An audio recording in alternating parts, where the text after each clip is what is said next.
It's hazy in terms of you can't see through it. It's hazy in terms of it's soft and not bitter. It's hazy in terms of it's juicy and hopped like a mother. I like it. I like it better than I do most hazy IPAs.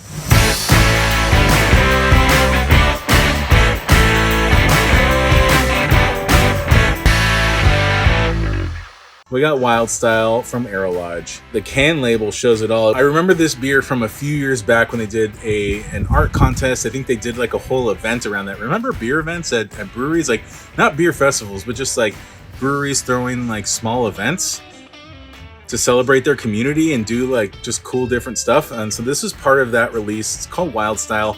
And this piece of art is painted on the wall behind Arrow Lodge. It's a really big mural, really cool.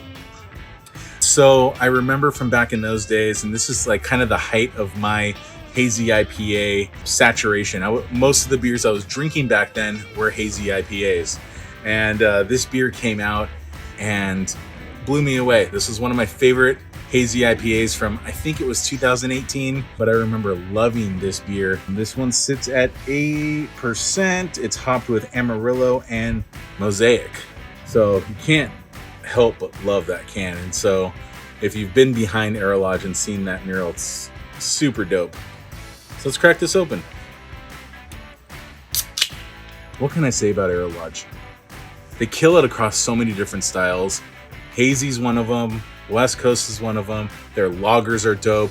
Their stout program is really, really interesting. I really like their stout program as well. Adjunct pastry stout thing, but not barrel aged. Really, really cool stuff. They just released another one today. Campground's one of their big ones. We're getting into hazies. I don't drink hazies all too often, but this is one of my all-time favorites from back in the day. Back in the day, meaning 3 years ago. And so I can't wait to dig into this one. Nice haze on that, the Arrow Lodge style haze. Let's see what it smells like.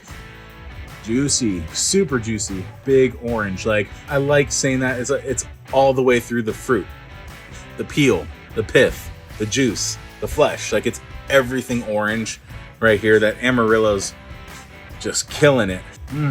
Super juicy. Not getting a ton of Mosaic on the nose. I'm just like really getting like pure orange. That's all I'm getting is like kind of like orange juice. It's great. It's a great smell. Yeah, it sounds super citrusy. It sounds super juicy. Let's give it a whirl. Yeah, I mean, tropical fruit, 100%. Orange is dominant. You're getting some nice pineapple juice in this. You're getting a little bit of blueberry in this. The body is like between light and medium. You know, it's a little bit thinner on the body. Like if you're thinking Hazy IPA, this is a little bit lighter on the body for sure. Drinks quicker. Like I'm about to finish this glass already.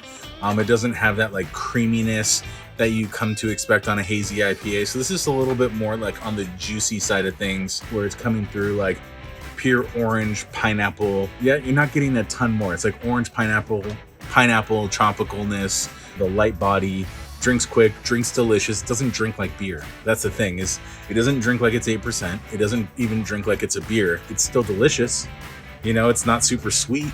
Like for me, something like this, but has a ton of residual sweetness, I can't get down. But something like this, where the sweetness is a little bit dialed back, I'm down with. So I like that it's relatively balanced. You know, we started this off talking about IPA styles and the different types of IPA and where does a Hazy IPA fall versus a West Coast IPA? And, you know, this is like something that I don't even really want to call a Hazy IPA because it doesn't have the body that I personally expect from a Hazy IPA. It's hazy in terms of you can't see through it. It's hazy in terms of it's soft and not bitter. It's hazy in terms of it's juicy and hopped like a mother. But the body just isn't there. So I'm just like, and I'm not sure where to put it. I like it. I like it better than I do most Hazy IPAs. That's why I'm trying to figure out like what you call something like this, because whatever you call it, I like it. That's what I want. I want more of it. So that's just me and my palate right now. I think this made one of my best beers of 2018 list. If it didn't, then it made 17. I'm not really sure. It's made one of them. So I've loved this beer in the past. So this is one of my favorite beers, and it continues to be a delicious beer. If all hazies were like this, I'd drink hazies.